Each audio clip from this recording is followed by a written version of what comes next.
Internauta, seja bem-vindo ao programa Consciência Próspera. Esse programa de todas as terças-feiras, esse encontro, onde nós aprendemos todas as terças-feiras sobre como desenvolver a nossa consciência próspera, como a gente abranger um pouco mais a nossa maneira de pensar, a nossa maneira de sentir, a nossa maneira de ver, de enxergar a vida, as pessoas, as nossas relações. E, como sempre, em todos os programas, com convidados especiais falando por diversos temas que correlacionam com esse tema que é a prosperidade. Entendendo que a prosperidade não é apenas a prosperidade material, financeira relacionada com o dinheiro, mas a prosperidade emocional, a prosperidade mental, a prosperidade na relação com o dinheiro também, com as finanças, e a prosperidade espiritual e como tudo isso interage com nós, seres humanos, no nosso dia a dia, né? E como sempre, recebendo pessoas que falam sobre o tema ou relacionado com o tema, especialistas na sua determinada área, para falar sobre prosperidade. Hoje nós vamos receber a Carol Lemos, que é formada em comunicação social e vai estar falando sobre um tema interessantíssimo. O tema é comunicação não violenta e prosperidade. Esse é o tema de hoje. Seja bem-vindo, Carol. Obrigada. Muito bem, a gente vai então falar um pouco sobre comunicação não violenta, né? Qual é o propósito da comunicação não violenta? Bom, o propósito da comunicação não violenta é fazer com que a gente se reeduque, que a gente aprenda a se conectar com a gente mesmo e aprenda a fazer uma coisa que a gente esqueceu, vamos dizer, né? Com os condicionamentos, com a mecanicidade, com a forma como a gente tem vivido hoje em dia. Que é, então, se conectar uns com os outros e conseguir manter essa energia de conexão uns com os outros circulando, né? Então, o propósito da comunicação não violenta é oferecer pra gente formas da gente se relacionar em que a gente consiga olhar para o outro e olhar pra gente mesmo, empatizar com o outro e manter esse estado de conexão, não perder esse estado de conexão, que o Marshall chama, que foi a pessoa que criou a comunicação não violenta, de violência. Entendi. Então, como é que surgiu essa comunicação não violenta? Então, o Marshall Rosenberg, ele era estadunidense, né, morava nos Estados Unidos. Sim. E quando ele era criança, ele se mudou para Detroit, isso em 43, e ele é judeu, e naquela época estava tendo um conflito racial naquela região, e várias pessoas foram mortas. Ele teve que ficar três dias em casa, então tinha todo um clima tenso. E quando ele foi para a escola, no primeiro dia de aula, justamente quando descobriram que ele era judeu pelo nome dele, né, então só pelo nome, ele apanhou muito, assim, sofreu uma grande violência física e enfim, psicológica também, xingamentos e tal, né. E aí, desde então, ele começou a se interessar pela questão da violência, e por que as pessoas, né, tinham esses atos violentos, e principalmente também, o que fazia as pessoas se conectarem com elas mesmas em situações violentas e terem compaixão pelos outros. Então, o que acontecia para as pessoas ficarem desconectadas, e o que acontecia para que as pessoas se mantessem conectadas com esse sentimento de compaixão, com essa conexão, mesmo em situações extremas. Por exemplo, depoimentos que ele viu do Holocausto, de pessoas que conseguiam enxergar o ser humano que existia no seu agressor, por exemplo. Até lembrei agora da sua fala, né, do caso do Viktor Frankl, também, que passou por experiências intensas, né, nesse período do Holocausto, nesse período de guerra, né, e realmente teve uma nova maneira de enxergar, na verdade, as relações com as pessoas. Não era aquela pessoa que enxergava o outro apenas como um inimigo, como comumente a gente faz, né? Como a gente interage, né? E o que é a linguagem ou o sistema da raposa? O que é isso daí? É xamânico? Não, é uma metodologia, a forma que o Marshall encontrou para falar do sistema que a gente vive. E né? Como é que é? E essa linguagem violenta que a gente tem. Que é, então, essa forma violenta, e que ele fala, né? A gente tem duas formas de jogar o jogo da vida. Normalmente a gente joga o jogo de quem está certo. Né? Então a gente tem a opção de ganhar ou de perder. Né? Então a gente sempre se coloca nessa posição. Se a gente ganha, a gente é recompensado, porque a gente tem méritos. Né? Então, quem nunca recebeu uma estrelinha quando foi bem numa prova, um parabéns, né? E se a gente não vai bem, então a gente está errado, a gente é punido. E, então, o sistema da raposa é esse sistema violento, que além das relações, né, todas as formas, inclusive a comunicação, se baseia nesse sistema. Então, a gente sempre está conversando com alguém querendo ganhar ou perder. Ganha, né? perde, ganha. Perde ou ganha. E aí, também se baseia num sistema de a gente ter sempre poder sobre os outros, e não com os outros, que é bem diferente. Né? Entendi. Eu vou pedir para o Ale mostrar uma foto do Marshall. do Marshall Rosenberg, para a gente ver a figura. Olha, aí está a foto dele, né? E você teve um curso com ele, é isso? Eu fiz agora em março, tive a oportunidade de passar 9 dias, eles chamam uma vivência, né, internacional com várias pessoas no mundo, nessa proposta de viver compassivamente, de viver de uma forma não violenta, então aprender a se comunicar dessa forma. Assim. Quantos dias foram lá? Foram 9 dias. Nossa, deve ter sido bastante intenso, né? Foi, é bem intenso mesmo. E pela cara da figura, bem divertido. Ele é uma pessoa assim que acho que as falas dele inspiram, pelo menos me inspiram muito e me dão muita esperança assim de acreditar no ser humano, sabe? Olha só que legal, que bacana. Ele lançou um livro, eu vou pedir para o Ale agora mostrar o livro dele, que é Comunicação Não Violenta, né? Que é esse livro que você trouxe, inclusive, aqui hoje para estar ali. Olha lá, estou mostrando a capinha. E o que está abordando nesse livro assim que você acha que é bacana para indicar para os nossos amigos que estão assistindo? Eu acho que quem, por exemplo, não tem a oportunidade de ir para os Estados Unidos fazer o curso com o Marshall, né, ou não conhece nenhum curso que está rolando próximo da sua casa, enfim, é uma primeira possibilidade de entrar em contato com a comunicação não violenta. Tem vários exercícios, é super simples. Eu acho que uma das principais características do Marshall é que ele consegue transformar vários conceitos que a gente chama espirituais, de conexão, de uma maneira muito fácil de ser entendida e de ser aplicada no dia a dia. Então não é uma coisa que fica teórica, viver meditativo, eu chamaria. Assim, você pode viver praticando essa comunicação não violenta e transformar seus relacionamentos de verdade. Assim. É um livro muito interessante também porque ele vai dialogando com o próprio leitor, né? Você vai respondendo questões, eu acho que essa coisa é bem bacana. E o que é a linguagem ou o sistema da girafa? Então, a girafa foi a alternativa que o Marshall achou para esse sistema então não violento, para essa proposta dessa linguagem não violenta, porque a girafa é um animal que tem o maior coração do reino animal, né? Então ele se inspirou na girafa e o sistema da comunicação não violenta, ele fala, então em vez de jogar quem está certo, quem está errado, né, a gente joga como fazer a nossa vida mais maravilhosa, né? E aí a gente então se compromete a olhar o outro, enxergar o outro, e a gente sempre vê para além do que a pessoa está colocando para a gente. Né? Então, para além, vamos dizer assim, então, a gente não ouve violência. Né? Quando a gente tem orelhas de girafa, a gente não ouve xingamentos, a gente não ouve crítica, a gente não ouve elogio, isso não existe. Né? O que existe são necessidades não atendidas ou necessidades atendidas. Então, ele fala que as duas coisas que a gente só diz no mundo, na vida, é por favor ou obrigada. Né? Por favor, normalmente é uma discussão, você está pedindo alguma coisa, e aí tem formas, enfim, que eles chamam trágicas, estratégias trágicas da gente pedir por favor. Né? E agradecer, muitas vezes a gente acaba elogiando, é a forma que a gente aprendeu a fazer, né? Mas que muitas vezes não diz nada. Se eu falo para você, obrigada. Por quê? O que eu fiz que acrescentou na sua vida? Né? É uma coisa interessante essa questão da palavra, né? Principalmente a palavra obrigado, principalmente para pessoas que têm até alguns estudos mais espirituais, é que talvez o obrigado, na concepção que a gente tem, fala que é uma coisa que é obrigado a fazer, é um dever, você tem que fazer isso porque isso é uma obrigação, né? E tem outra palavra que é paralela a essa, que eu acho que é mais interessante, que é gratidão. Que é você ser grato. Talvez com um sentido de gratidão, né? Você ser grato pelaquilo que a pessoa compartilha com a gente. Por exemplo, as pessoas que assistem a gente agora na TV. Em vez de estar com aquela coisa de falar assim, que obrigado por esse programa existir, para aprender um pouco mais sobre isso. Não, gratidão, porque eu estou aprendendo junto. E aí estou entrar nesse fluxo de ser grato, né? Da graça. Porque tem que ser a graça, né? Porque o que você está me falando é um sistema que também tem a ver com Stephen Covey, que é um sistema de propósito de vida um propósito de vida com o meio empresarial, que é, em vez de a gente ficar no sistema raposo, pelo que eu estou entendendo, né? Ganha, perde ou ganha, você vai no sistema ganha-ganha, onde todos ganham. E como é que funciona a comunicação não violenta na prática? Quais são esses passos aí? Então, ele propõe 4... Então, como você falou mesmo, passos, né?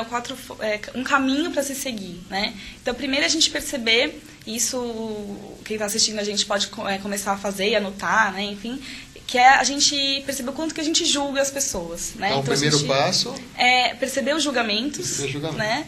E as avaliações que a gente faz. A gente sempre avalia e em seguida vem o julgamento, né? Então, se eu avalio que ela está andando devagar, eu julgo que ela é preguiçosa, por exemplo. Né? E aí, o que o Marshall propõe é que a gente faça uma observação. Então, a observação, ela é o fato em si. O que ela está fazendo? Ela está andando, colocando um passo atrás do outro. Num tempo que eu faço em 20 minutos, ela faz em 40. Isso é uma observação. Eu não estou dizendo o que ela é, né? E fechando ela nesse julgamento, nem avaliando o que ela faz com muito devagar ou lento, né? E depois disso, o segundo passo é observe, então, a situação, e aí eu digo o que eu sinto. Então, eu entro em contato com os meus sentimentos. E aí, o mais importante dos sentimentos é a gente perceber que ninguém causa o que a gente sente. Então, ninguém é responsável pelo que eu sinto. O que é responsável pelo que eu sinto é o terceiro passo, que são as minhas necessidades. Então, a raiz dos meus sentimentos são as minhas necessidades. O que eu preciso, e que na verdade a necessidade, ela é a energia divina, ele fala, é o que nos move, né? Ela é o que faz com que a gente viva. Então, nesse sentido, o conflito vem como um presente, porque é o que traz a necessidade ali, que é a vida acontecendo, né? Então, quando tem um conflito, eu tenho uma situação que está mexendo, e a necessidade dizendo, eu tô aqui, né? E eu preciso ser atendida. E o quarto passo, que aí é para ação, então são as estratégias, né? Ou pedidos. Então, quando eu faço um pedido, que tem que ser bem específico, e normalmente quando a gente faz pedidos na negativa. Eu não quero que você faça isso, né? Eu não quero que você faça isso, eu não aguento mais quando você faz isso, para de fazer isso. Então, uma das coisas que o Marshall coloca em relação ao pedido é que ele tem que ser específico, ele tem que ser possível de ser feito, de ser realizável, e ele tem que ser positivo. Tem que dizer o que eu quero que a pessoa faça. Entendi. É engraçado porque até a mesma forma, você pode repetir qual é a forma do pedido para a gente ter uma maior clareza? Sim. Então, por exemplo, ele conta uma história de uma moça que queria... Isso é engraçado. Ela queria que o marido ficasse mais com ela. Mas ela falou assim, você trabalha muito, eu quero que você pare que você trabalhe menos. Sim. Ele começou a jogar golfe. Ela disse, eu quero que você trabalhe menos. Ela não disse, eu quero que você fique mais comigo, vamos combinar e ficar juntos às terças à noite ou às quartas, né? Então, o pedido precisa ser específico, ele precisa ser positivo, né? E precisa ser realizável, porque muitas vezes a gente percebe que a gente faz pedidos que não são possíveis de ser realizáveis. Sim, sim. É uma coisa interessante, né? E aí eu vou emendar, né? E qual é a relação que você faz, então, da comunicação não violenta com a prosperidade? Olha, eu entendo prosperidade como bênçãos, né? São as bênçãos, enfim, divinas, as bênçãos da vida, né? E para mim a comunicação não violenta se relaciona com prosperidade justamente nesse âmbito quando a gente fala das necessidades, né? As necessidades são as bênçãos, são o que move a gente. Então, quando eu me conecto com o outro, para além da mente, então quando eu não julgo o outro, quando eu entendo que tudo que ele fala tem a ver com necessidades, atendidas ou não atendidas, eu consigo entender o outro, compreender, me empatizar com o outro, me conectar com essa outra pessoa. E aí eu sou agraciada, posso dizer assim, por bênçãos, sempre. Todas as vezes que eu consegui colocar a comunicação não violenta em prática, essa metodologia, esse sistema, todos os conflitos viraram realmente presentes. Eu fui, assim, abençoada. Então, acho que... E como é que você vem atuando aí com a comunicação não violenta? Você, Carol? Olha, praticando bastante. Uma das coisas que eu estou colocando é buscar, então, parar de... Por exemplo, até percebi que quando você apresentou o programa, eu falei, obrigado. Putz, agradeço, né? Então, aí no dia a dia, percebendo esses condicionamentos e prestando atenção neles no primeiro momento, não julgando, observando, tentando encontrar cada vez mais, entrar em contato com os meus sentimentos e dos outros, então, exercitar essa escuta empática, né, com os outros. E agora, uma estratégia que eu estou usando é ensinar um pouco mais de comunicação não violenta, então ensinar o que eu aprendi, porque eu sinto que quando a gente tem um comprometimento de ensinar, a gente também tem mais responsabilidade e acaba aprendendo mais, né? Então é uma das estratégias que eu tenho usado. Utilizado para trabalhar com a comunicação, né?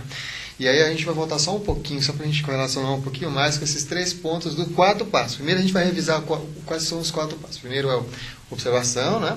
Perceber, a percepção, sentir, aí ver quais são as necessidades que estão sendo supridas ali e o pedido. E nesse pedido tem os 3 passos lá que tem que ser o específico, tem que ser possível e realizável, né? É interessante a gente pensar sobre isso porque, por exemplo, o programa é sobre consciência próspera. E é sobre como a gente vai realizar nossos sonhos. Porque, por exemplo, levar a comunicação não violenta para outros espaços pode ser um sonho seu. Ou aprender a desenvolver uma arte, como, por exemplo, tocar um instrumento, pode ser um sonho de uma pessoa. Então tem que ser... Realizar o sonho tem que ser um sonho, para a gente colocar como meta, um sonho específico. Um sonho que seja possível, um sonho que seja realizável, né? E aí entra uma outra coisa que eu acho que é interessante para fazer uma pergunta, que é relacionado com isso, que é Como é que a gente pode utilizar a comunicação não violenta, não apenas com o dedo para fora, mas o dedo para dentro? Assim, usar essa comunicação não violenta com as nossas próprias violências internas. Eu acho que o primeiro ponto é essa essencial, que é o da observação. Então, eu percebo, por exemplo, que eu tenho vários erros. Quando eu começo a julgar, já vem um outro, você está julgando, aí vem um outro, nossa, você sempre julga, e também você está julgando. Então, a gente sempre se julga. Então, acho que é observar, conseguir observar as coisas. Então, o que eu vejo é uma rosa, se ela é bonita, se ela é feia, viver a experiência de observar, né? O Krishnamurti, ele fala, né, que a observação é a mais alta capacidade da inteligência humana. Eu concordo com ele. Então, acho que a observação é um dos caminhos, né? E aí, quando você fala dos pedidos, né, da estratégia, o que eu sinto é entrar em contato, então, com o que eu estou sentindo no momento, se alguma coisa mexeu comigo, seja, né, com sentimentos alegres, felizes, os sentimentos que a gente considera mais tristes, né? E aí, entrar em contato com as necessidades. E uma coisa que eu acho que é essencial da comunicação não violenta é não confundir necessidade com estratégia, que é o pedido. Então, assim, eu tenho uma necessidade de autoexpressão. Sim. E aí, a minha necessidade de autoexpressão talvez seja atendida falando aqui com você hoje, ou ministrando uma palestra, fazendo um curso, ou talvez para outra pessoa ela tem essa necessidade de autoexpressão escrevendo ou tocando. Mas eu entrando em contato com a necessidade, eu posso achar várias estratégias para atender. E os conflitos acontecem quando a gente se apega a uma estratégia. Sim, interessante. É aquela coisa, por exemplo, a gente fazer um paralelo novamente com o negócio do sonho, né? A pessoa se apegar apenas por uma via só de acesso para realizar aquele sonho. Não, eu quero só expressar minha comunicação, mas eu quero só, se for dando aulas. Ou, né? Pode abranger, pode ser através de escrita de texto, pode ser você gravando um áudio, um CD. Tem diversas formas que você pode realizar essa ação, né? Realizar essa ação no seu cotidiano. E para quem quer se reeducar em comunicação não violenta, assim, quais são as suas dicas, assim, que você dá? Olha, eu acho que a primeira, se tiver a possibilidade, é comprar o livro, né, da comunicação não violenta do Marshall, porque você consegue estudar e começar a estudar sozinho, chamar outras pessoas para poder praticar. Né? Eu sinto que, por exemplo, quando eu consigo praticar com o meu companheiro, com a minha família, com os meus amigos, isso engrandece muito a minha vida, agrega muito, a gente consegue se cuidar mais, né? Eu me sinto mais forte, né, para poder seguir em frente e lidar com pessoas que normalmente eu não consigo empatizar, ou tenho mais dificuldade, ou as situações geram mais conflito, né? Então eu sinto que normalmente com as pessoas mais próximas, né? Então vocês conseguirem estudar junto com os amigos, criar grupos de prática, eu acho que é uma coisa bem legal, assim, uma coisa que eu tenho começado a fazer e que eu acho que dá essa segurança maior e essa força, às vezes, para entrar nessa empreitada que é de autoconhecimento, né? Que é de, como você colocou, né, reeducação. Então você tem que se descondicionar. E aí a gente começa a perceber, às vezes é assustador, assim, o quão violento a gente é, os nossos pensamentos com a gente mesmo, com os outros, né? Essa questão dos julgamentos, às vezes, eu vejo que nas formações que eu dou, demora para as pessoas conseguirem perceber o que é um julgamento, o que é uma observação. A gente está sempre muito carregado de julgamento. A gente foi ensinado a emitir opinião sobre tudo, então ter opinião é muito bom, muito valorizado nessa sociedade nossa, né? Que o Marshall diz nesse sistema da raposa. Então as escolas ensinam muito a ter opinião, se você não tem opinião você é fraco. Então se descondicionar disso para se conectar consigo mesmo e com o outro é uma tarefa árdua, mas é possível. Então eu sinto que praticando é a melhor ferramenta. É a melhor dica, a melhor ferramenta, né? Aí eu fico pensando, então, relacionado com isso que você acabou de me dizer. Que lidar com, por exemplo, as nossas pessoas mais próximas, porque às vezes é o mais difícil, onde é que estão os maiores desafios a lidar com as pessoas mais próximas, né? E se, por exemplo, a gente tem contato com uma pessoa que ela tem uma ideia totalmente, uma opinião totalmente diferente da sua. Por exemplo, ela acredita que vai conseguir, por exemplo, ela acreditou naquilo que ele leu num livro, que vai conseguir realizar aquele projeto dela seguindo aqueles passos. Aí chegou uma outra pessoa e fala, isso aí é coisa de bobagem, isso é coisa que não acontece, isso aí não acontece. Como é que seria uma comunicação não violenta para lidar com a pessoa que é contra aquilo que você acredita que é interessante? Então, acho que o primeiro passo é entender que ninguém é contra, que qualquer ação que a gente está fazendo, a gente está atendendo necessidades. Então, nunca é sobre você, é sempre sobre necessidades. Não é pessoal, é a necessidade. Não é pessoal, nada é pessoal. Isso é mais louco, a gente sempre aprende que as coisas são pessoais. Então, nada é pessoal. Então, primeiro é entrar em contato com isso, nada é pessoal. E aí, a partir disso, tentar ouvir. Então, quando você me fala, esse livro, se alguém me fala, esse livro aí, não tem nada a ver. Então, eu estou ouvindo ali que a pessoa está confusa, ela está triste, ela está desacreditada. Né? E ela tem uma necessidade, provavelmente, de confiar, né? E de ter esperança de que alguma coisa funcione. E, principalmente, acho que de segurança. Né? E que ela não está se sentindo. Ela está se sentindo insegura também, porque provavelmente ela já tentou algumas coisas e não conseguiu. né? E acho que até de proteção, provavelmente de me proteger, para que eu não me frustre como ela provavelmente se frustrou em algum momento. Então, eu entendendo isso, eu posso me conectar com ela. E uma coisa importante é que não necessariamente eu preciso falar, porque o trabalho da comunicação não violenta ela é interno. Muitas vezes eu posso ouvir e simplesmente entender isso. Se eu quiser externalizar, eu posso fazer essa comunicação com a pessoa e falar, você provavelmente está se sentindo desse jeito. E aí, com certeza, vai vir de novo uma fala mais agressiva. Aí vai entrar no embate. E aí você vai de novo ouvindo. E o Marshall disse que às vezes a gente tem que puxar 3 vezes a orelhinha da raposa, às vezes 2, às vezes 8. Mas uma hora ela consegue ouvir as nossas necessidades, entender a delas e a gente se conecta. Então, ele fala que uma vez colocadas as necessidades na mesa, no máximo em 20 minutos se resolve o conflito. Olha só que interessante. A gente já está chegando aqui já ao finalzinho já desse primeiro bloco. Eu gostaria que você deixasse aí para a turma a sua mensagem final, por favor. Carol? Bom, então, quem gostou, né, da comunicação não violenta, eu recomendo altamente o livro.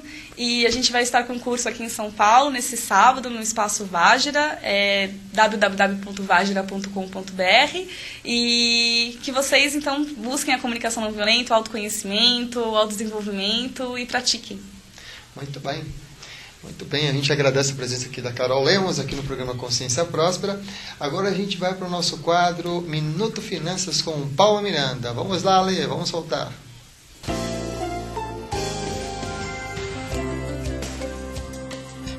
Oi, Samuel. Olá, amigos internautas. No programa de hoje, nós vamos falar sobre imediatismo. O imediatismo é um comportamento que significa eu não saber esperar para ter as coisas. Ou seja, eu quero e eu quero agora.